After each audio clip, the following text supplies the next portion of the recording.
Hello, it's me again. It's Irish, your favorite widower. How you guys been? Well, I'm just sitting around.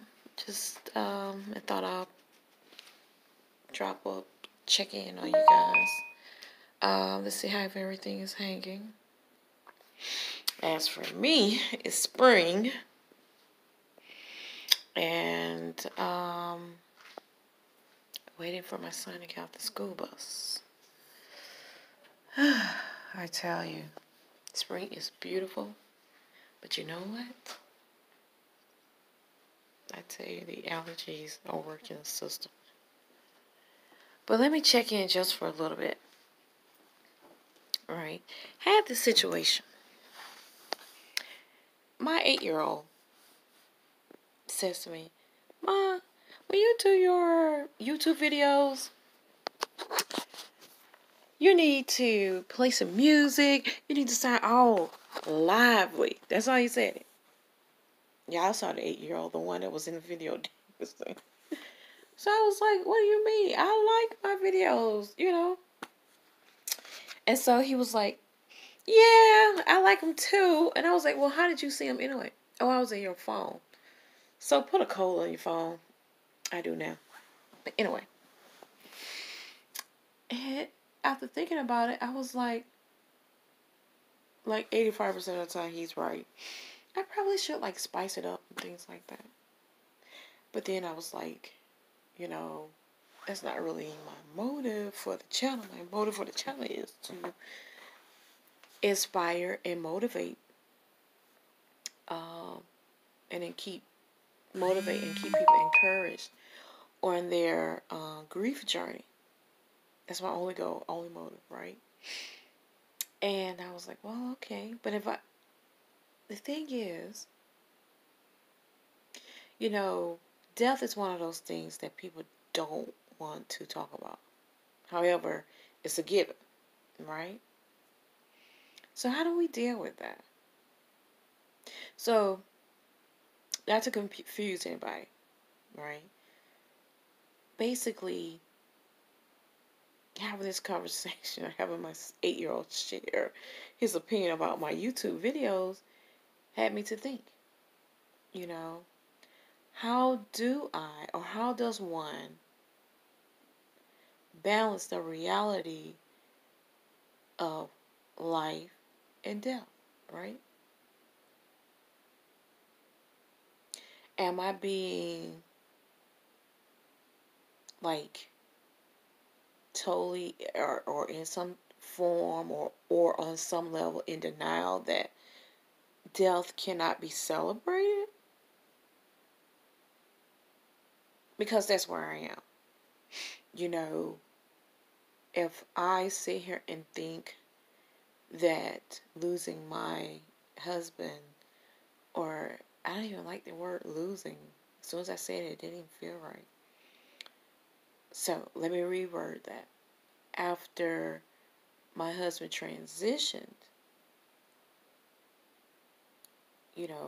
I went through the emotions and things like that. And those within itself do not feel good.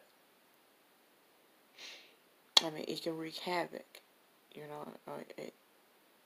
all the way down into your soul.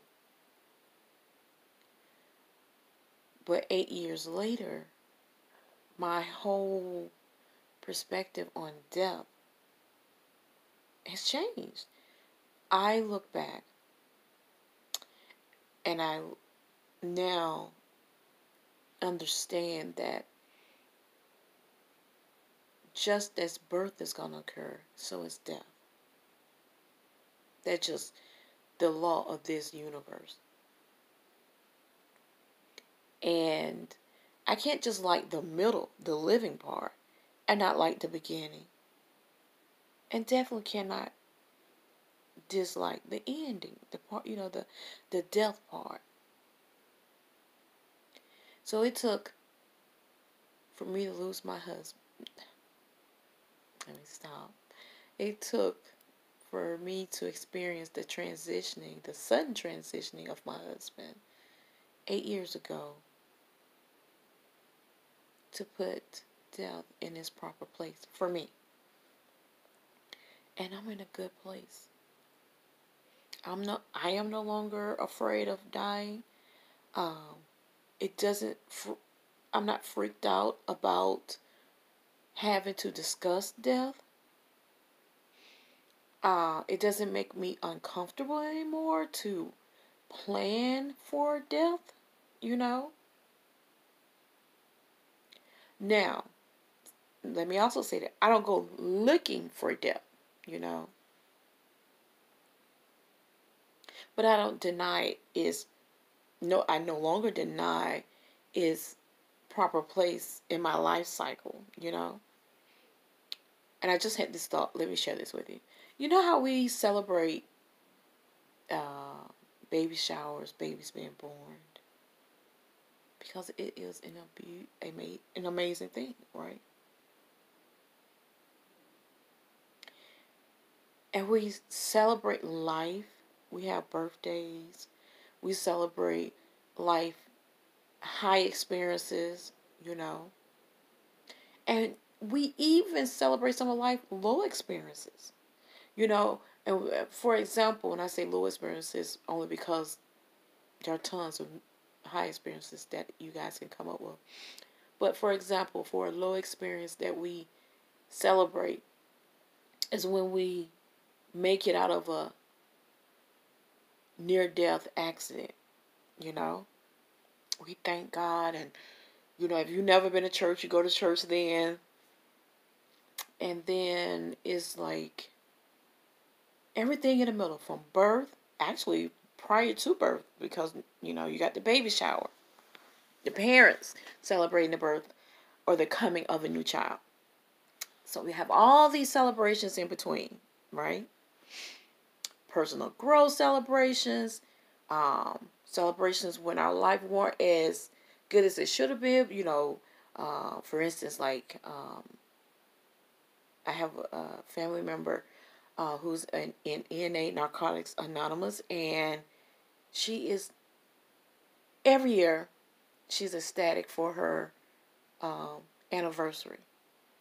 You know, she what do they call she wear her tokens. It's almost 20 some years now, and she celebrated. She celebrated a time in her life that it was low, but she's in a place for 20 some years, 20 plus years, where everything is so exciting for her. You know? So we do all of that pre-birth, at birth, and then the middle, but the end gets no, you know, celebration. Where's the celebratory singing and shouting and running, right? Where's the ticker tape parade?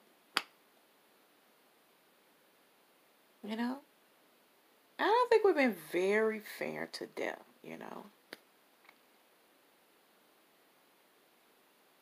And, you know, when you end a parade, right?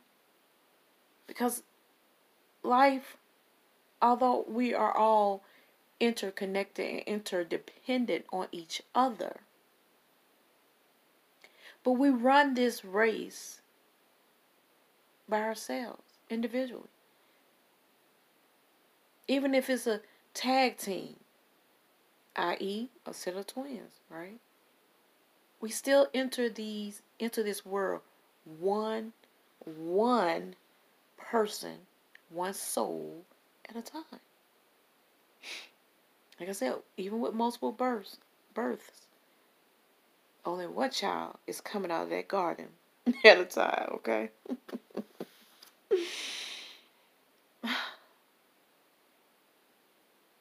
So, my hope is that mom let me know that I need to get close to the door to watch for my son to come home.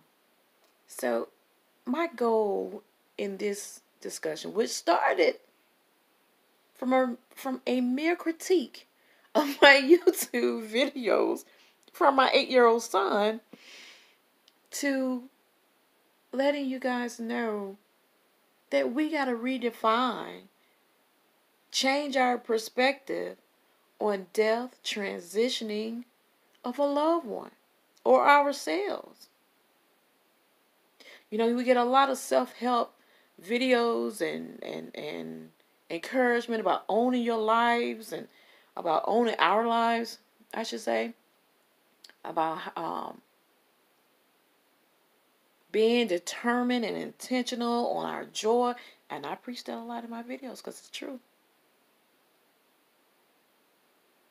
Looking through the rose-colored lens at life, let's do the same thing when it comes to death. Because death is just as important and it's a fact of this life. So celebrate it, you know. Do your proper planning. It's not, you know, I'm old enough to remember and still have people in my immediate circle who believes, oh, I don't want to talk about that. I don't want you to call death on me. Real talk, right? Hold on for a second. I just want to make sure because this new bus driver will take my son right back to the school and it's $35 for me to pick him up. So, what I'm saying is that we have to be intentional on not just our joy, but we got to be intentional on defining what death means for us, okay? And if you need any help with that, let me just define mine. And then you look at some of my other videos and then kind of go inside yourself. There are a lot of books out there that you can read. And, you know, I always say, get you some help, you know. If you need some professional help in getting this taken care of, a therapist or a psychologist or psychologist or a grief counselor or grief therapist. Oh, well, I didn't want it to be long. But let me define it for me. When my husband passed away, I was on maternity leave.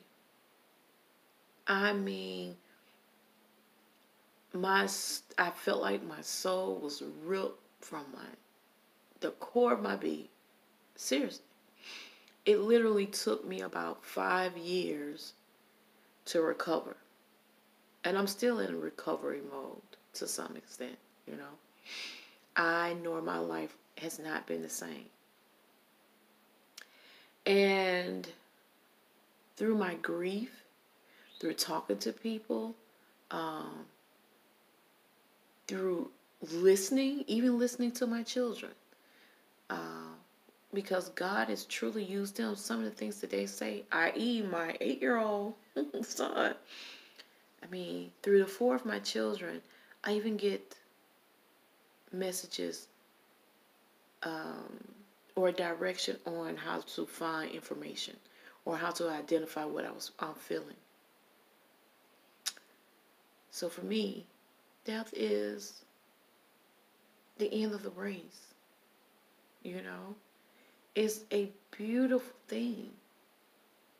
And if you are a believer, I don't care how you believe. If you believe that we're energy and energy never dies, the energy moves on, transition, and goes back to its source, that's fine. Okay? However you want to dress it up, you know. But for me, it's the most beautiful thing, like birth.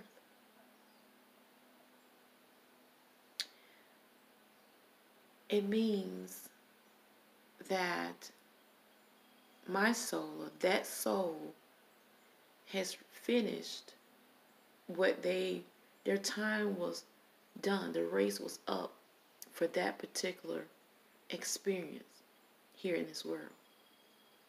And that's okay, you know.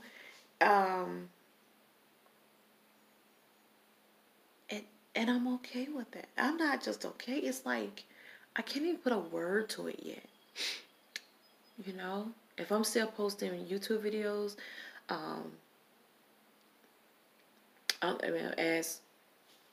as told by a widow, I'm praying that I'm able to put word to it, and I'll definitely share it with you all.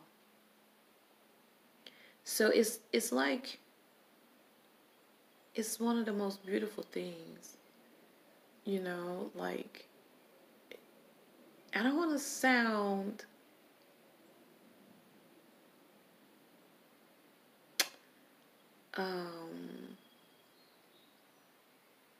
I don't know. All I can say, because I don't want anyone to go out and plan for death to a point where you short circuit a race. The race is life, you know, because that's, you know, taking a shortcut in anything, I don't think it's not right. Come on now. If I got to run a race fair and square, shouldn't you? You know? I know a lot of times, and I'm digressing for a second, sometimes the race gets difficult. Even above and beyond losing a loved one. And, I know that the feelings can be strong, powerful, and overwhelming sometimes where you just can't take it. And that's when you reach out. There's crisis lines. And if there isn't one, there damn sure is a 911. Okay? And call it.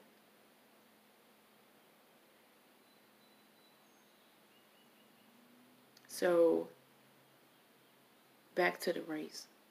So no shortcuts. Okay? Because once you get to that, if you keep running, if you keep living, and when you get to that natural and pre-planned finish line, oh my goodness, I'm telling you, it's beautiful,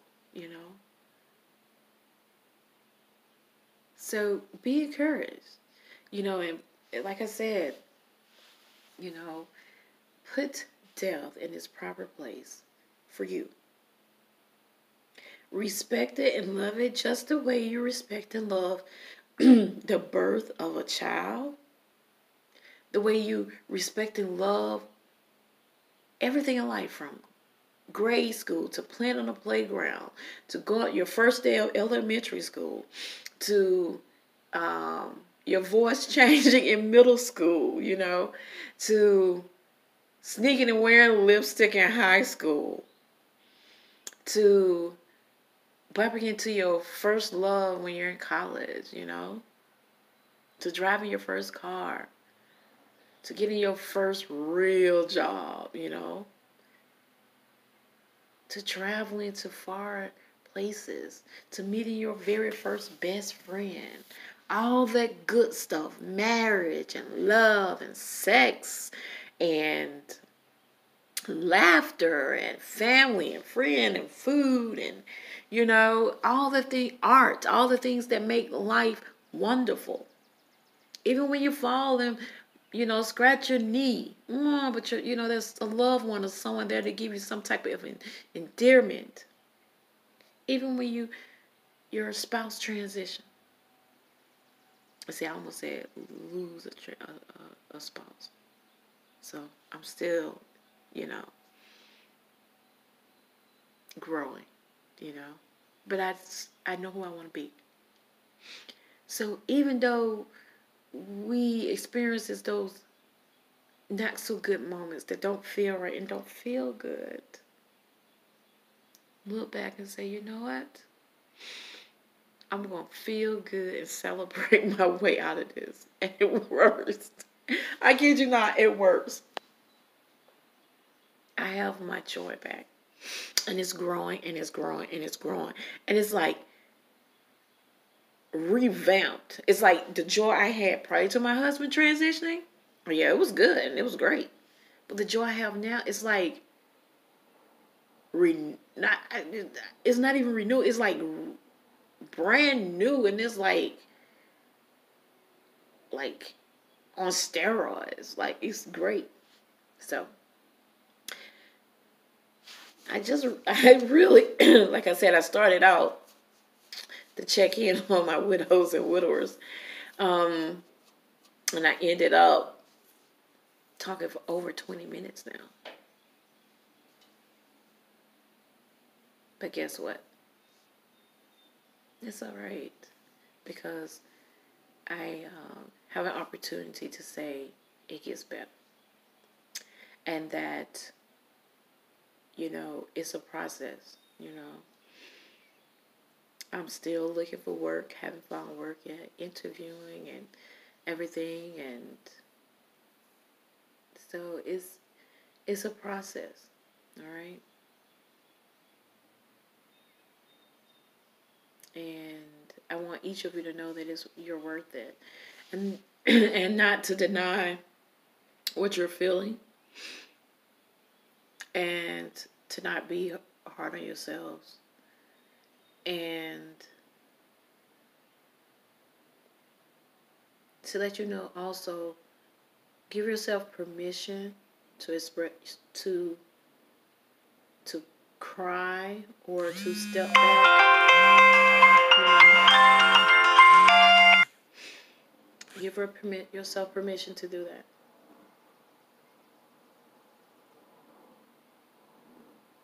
Give yourself permission to grieve.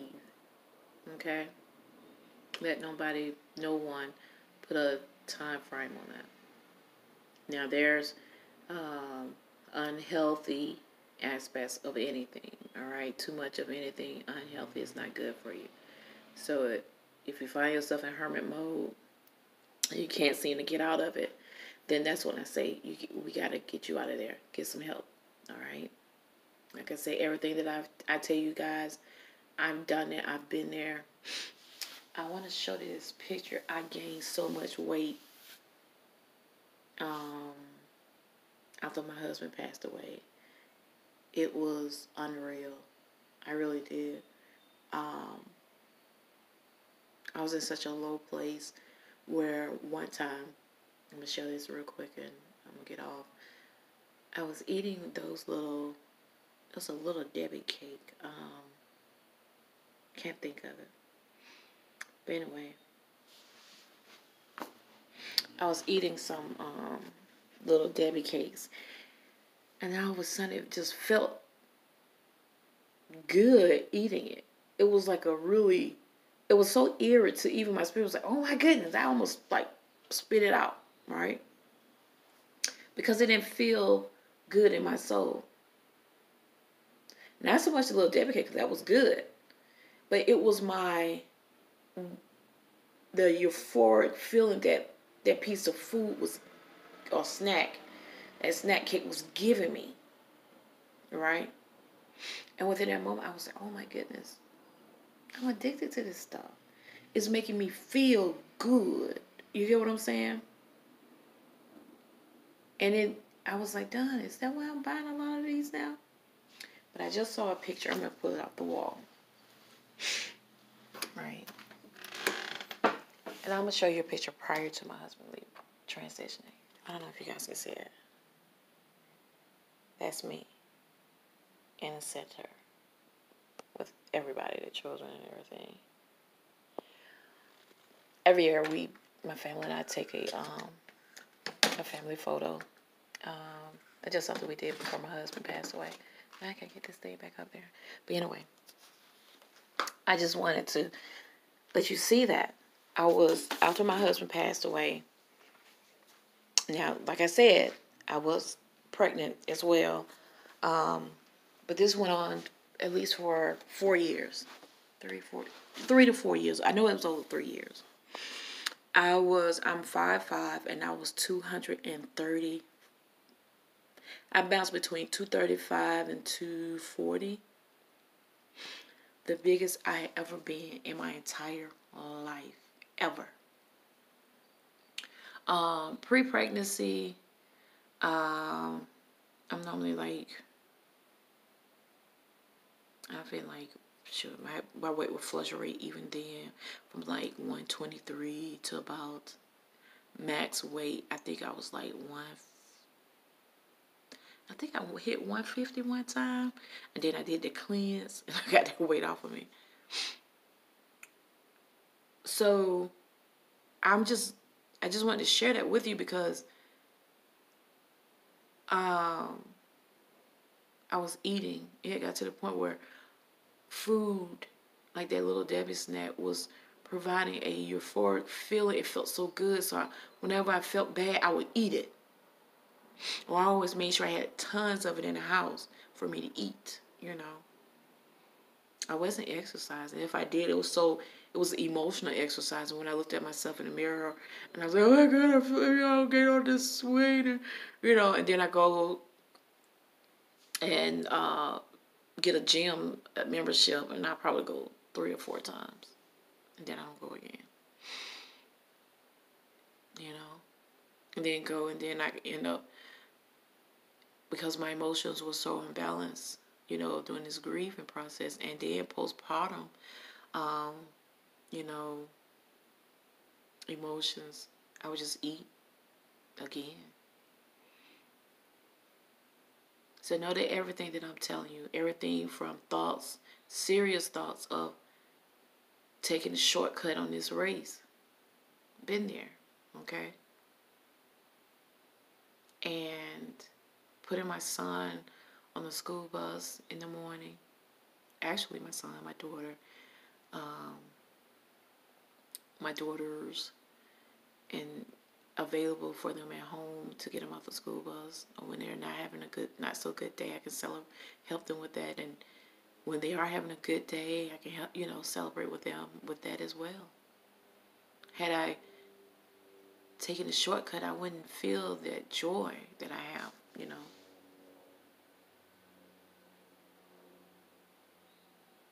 So everything that I'm telling you, been there, I just say for myself, I was like, I don't want to have gone through this and not be able to help somebody else. Take my word on it. It gets better. And you'll find yourself doing all types of things, positive things now.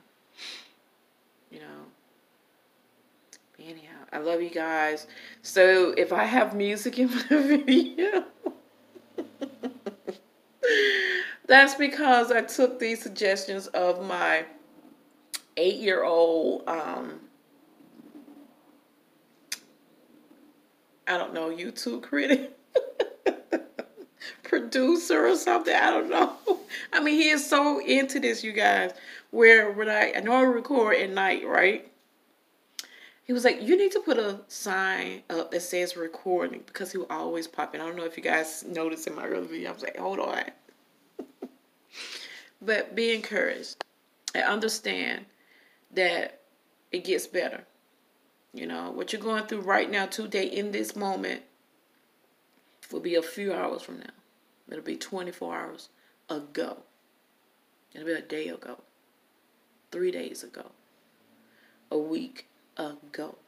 A month ago. So you're going to get through it. And you got to be intentional on your joy. All right? 28 minutes. I did not mean to go this far, but I pray that everything that I share with you all, for my energy, and you know what, I'm also going to do a little video, let you know some of the stuff I even did after my husband passed away, let you know that been there, I've done it too. All right, love you guys, and be intentional on your joy, and I'll see you the next time. Bye.